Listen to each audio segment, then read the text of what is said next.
இலங்கையின் கடல் வளங்களை ஆராய்ந்து இலங்கையின் சர்வதேச கடல்சார் உரிமைகளை இந்தியாவிற்கு வழங்குவதற்கான முயற்சி குறித்து ஜனாதிபதி செயலகத்திற்கு எதிர்ப்பு கடிதத்தை சமர்ப்பிக்கும் செயல்பாடு நேற்றைய தினம் கொழும்பு ஜனாதிபதி செயலக முன்றலில் நடைபெற்றது.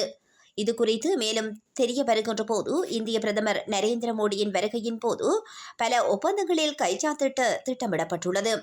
இலங்கையின் கடலடி பகுதியில் உள்ள கனிம வளங்களை ஆராயும் உரிமையை இந்தியாவிற்கு மாற்றுவது குறித்து பிரதமர் மோடி விவாதித்து வருவதாக செய்திகள் வெளியாகியுள்ளன. அமைச்சர் சுனில் கந்தனத்தி தனது இந்திய விஜயத்தின் போது இது குறித்து ஆதரவு தெரிவித்துள்ளார். பிரதமர் மோடி ஜனாதிபதி அனுரகுமார மீது அழுத்தம் செலுத்தி இலங்கையின் கடல் வளங்களை கைப்பற்ற முயற்சிக்கின்றார்.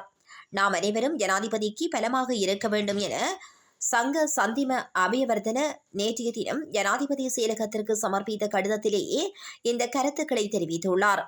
இதன்போது ஜனாதிபதி செயலகத்தின் பாதுகாப்பு அதிகாரிகள் ஆரம்பத்தில் அந்த கடிதத்தை ஏற்க மறுத்த நிலையில் சுமார் 1 மணி நேர காத்திருப்பின் பின்னர் கடிதத்தை வழங்க அனுமதி வழங்கப்பட்டமை குறிப்பிடத்தக்கதாகும்.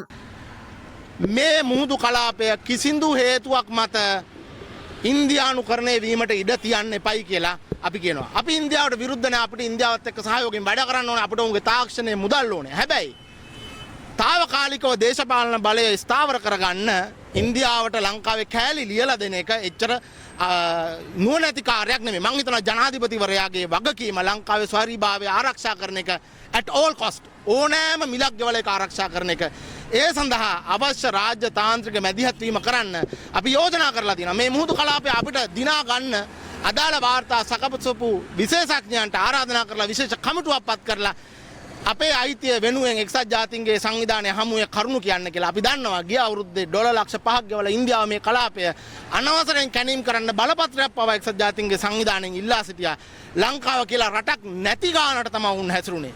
මේ උද්දච්ච ස්වරූපයේ ඉස්සරහා අපි මං හිතනවා ලංකාවේ පුරවැසියන් වශයෙන් දේශපාලන පක්ෂත් විපක්ෂත් හැමෝම කරන්න ඕනේ ජනාධිපතිවරයාට ශක්තියක් දෙන එක. මේ ඉන්දියානු බලපෑමට මුහුණ දෙන්න.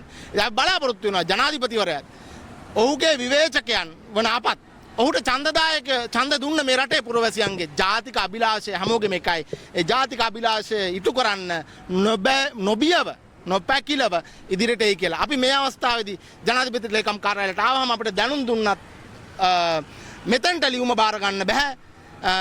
මහජන සම්බන්ධතා කාර්යාලයකට බාර දෙන්න ඕන කියලා. අපි ඒ ප්‍රතික්ෂේප කරලා උන්ගෙන් ඉල්ලා සිටියා. ජනාධිපති ලේකම් කාර්යාලයට තමයි අපි ලිපි සාමාන්‍ය ජනාධිපතිවරයාට බාර දෙන්න එක තමයි නිල තත්ත්වය. ඒකින්ද කරුණා කරලා නියෝජිත මහත්මයෙක් එවන්න ආරක්ෂක හේතු මත අපිට අතුලට යන්න දෙන්න බැයි නම් කියලා. ඉතින් අපි ඒ සඳහා යහපත් ප්‍රතිචාරයක් බලාපොරොත්තු වෙනවා.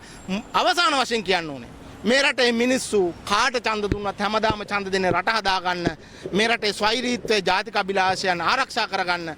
ඒකින්ද අපි මේ වෙලාවේ කරන්න ඕනේ අනුරකුමාර මහත්මයාට අපේ ගරු ජනාධිපතිතුමාට මේ ඉන්දියානු බලපෑම හමුවේ කෙලින් ඉන්න ශක්තිය ලබා දෙන එක. ඒ ශක්තිය ලැබිලත් ඔහු කෙලින් ඉන්නේ නැත්නම් ඒක ඔහුගේ දේශපාලනය පිළිබඳ ප්‍රශ්නයක්. ඒක ඔහුගේ ප්‍රශ්නේ ඔහු ඉස්නගනි.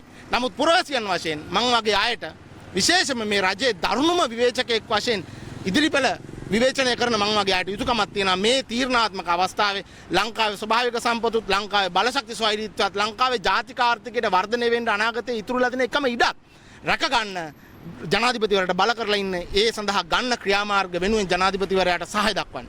දැන් ඔබතුමා කොහොමද දන්නේ මෙහෙම කිවිසුම් මැදට මේ වගේ අත්සන් කරනවා? ඔව් රජයේ පැත්තෙන් ප්‍රකාශ කරලා තියෙනවා ආරක්ෂක කිවිසුමක් අත්සන් කරන්න කටයුතු යොදලා තියෙනවා කියලා. ඒට ඇවිල්ලා තියෙන විරෝධතාවය රජය පැත්තෙන් ඇත්තටම ඊටාම අර දනිසෙන් පහලට ගන්න නැතුව නිෂ්ප්‍රභා කරපු තත්ත්වයක් තමයි පේන්න තියෙන්නේ. ඒ අත්සන් කරන කිවිසුම මොකක්ද කියලා අපිට දකින්නත් නැහැ. දෙවනුව සුනිල් හඳුනේති මහත්මයා මේ තියෙන්නේ ඉන්දියාවේ පතල්ල මාත්‍යාංශයත් එක්ක අත්සන් කරපු මාධ්‍ය නිවේදනය. මේක පැහැදිලිව කියනවා පෙබරවාරි 15 වෙනිදා ලංකාවේ ඛනිජ සහ ස්වභාවික සම්පත් ඉන්දියානු සමාගම් සහ ඉන්දියානු රජයට ලබා ගන්න අවබෝධතා ගිවිසුමක් අත්සන් කරන්න ඒ ගිවිසුම සකස් කරනවා කියලා නමින්ම සඳහන් කරලා තියෙනවා. ඊට අමතරව 2009 දී අපි එක්සත් ජාතීන්ගේ සංවිධානයට මේ මුහුදු කලාපයේ අපිට තියෙන අයිතිය කියාපානකොට ඉන්දියාව අපිත් එක්ක එකඟ වෙච්ච එකඟතාවය මේ ඉල්ලීමට සහාය දෙනවා කියන එකඟතාවය උල්ලංඝනය කරලා 2022 අපි අමාරුව වැටලා තියෙනකොට අපි ධනින් වැටලා ආර්ථික වශයෙන් බංකොලොත් වෙලා තියෙනකොට එක්සත් ජාතීන්ගේ සංවිධානය ඇතුලේ එකඟතාවය කඩ කරලා අපේ ඉල්ලීම ඉටු වෙන එක වළක්වන්න පියවර අරගෙන තියෙනවා. ඉතින් මේක ඉන්දියාව පැත්තෙන් අපිට එල්ල වෙන බලහත්කාරයක් ජනාධිපතිවරයාට ඡන්දෙ දුන්න නොදුන්න හැමෝටම ඔහු රටේ ජනාධිපතිවරයා. ඔහුට අපි ශක්තියක් දෙන්න ඕනේ සහ ඔහු ඒ ශක්තිය අරගෙන ජාතික අභිලාෂයන් වෙනුවෙන් පෙනී සිටින්න ඕනේ. බොහොම සරලයි කාරණේ. ඉන්දියාව මේ වෙලාවේ අපේ මුහුදු සීමාව ඉල්ලනවා කියලා කොහොමද ඔබතුමා කියන්නේ? ඔවුන් ඇත්තටම අපිත් එක්ක එකඟතාවයකට එළඹෙලා තිබුණ ඉන්දියානු ජනරජය ලංකාවේ ස්වෛරී මුහුදු කලාපයේ අයිතිය ලංකාවට එක්සත් ජාතීන්ගේ මුහුදු පත්‍ර අධිකාරියෙන් ලබා දෙන වැඩපිළිවෙලට විරුද්ධ වෙන්නේ නැහැ කියලා. 2022 අපිට අර ඩොලර් බිලියන 4 දීලා අත්‍යවශ්‍ය අමාරු වෙලාවෙ අපිට උදව් කරනවා වගේම ඔවුන් ඒ ඉල්ලීම නීත්‍යානුකූලව තහවුරු වෙන එක එක්සත් ජාතීන්ගේ සංවිධානය ඇතුලේ නැවැත්තුවා. මේ නැවැත්වීම ඉතාම විවාදාපන්නයි. ලංකාවේ මේ වෙලාවෙත් මේ කලාපයේ තියෙන අෆනාසි නිටිකින් කියන කඳු වැටියේ තියෙන ලෝකේ වටිනාම කෝබෝල්ට් නිදිය, වටිනාම නිකල් මැංගනීස් කොපර් රත්තරන් රිදී තියෙන නිදිය මංකොල්ල කන්න උන් බලාගෙන ඉන්නවා. හොඳම උදාහරණය ගිය අවුරුද්දේ ඔවුන් ජාත්‍යන්තර මුහුදු පත්‍ර අධිකාරියට එක්සත් ජාතීන්ගේ සංවිධානයේ ආයුධම් පතක් යොමු කරා මේ කඳු වැටිය අදාළ ප්‍රදේශ උන්ට කැණීම් කරන්න දෙන්න කියලා.